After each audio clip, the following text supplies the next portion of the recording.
कति थाहा त हो भात पनि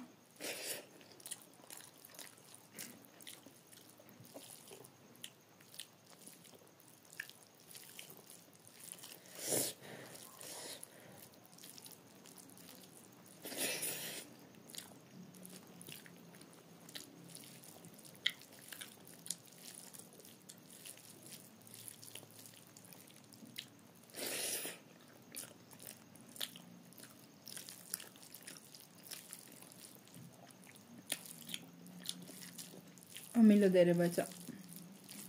अमिलो धेरै नुनचर्को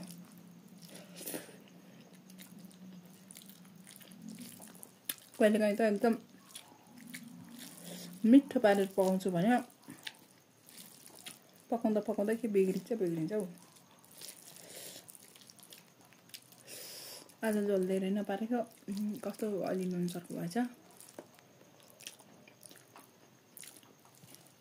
नुनचर्को छ अनि अमिलो बढी छ तरकारीमा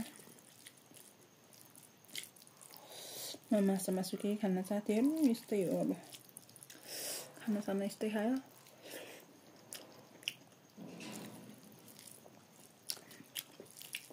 यस्तो खाना खाएको भिडियो पनि के हालेको होला हो भन्नुहुन्छ होला साथीहरु सबैले हाल्छन् मलाई पनि हाल्न मन लाग्यो त्यही भएर हालेको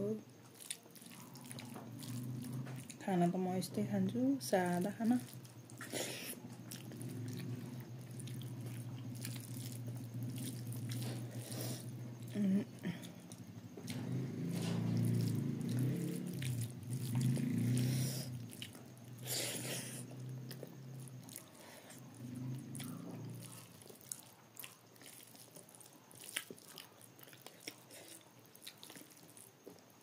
आज मही खाने भनेको मही लिन जान अल्छी लाग्यो मही लिन जाने भन्दा भोक लाग्यो भात खाइहालेँ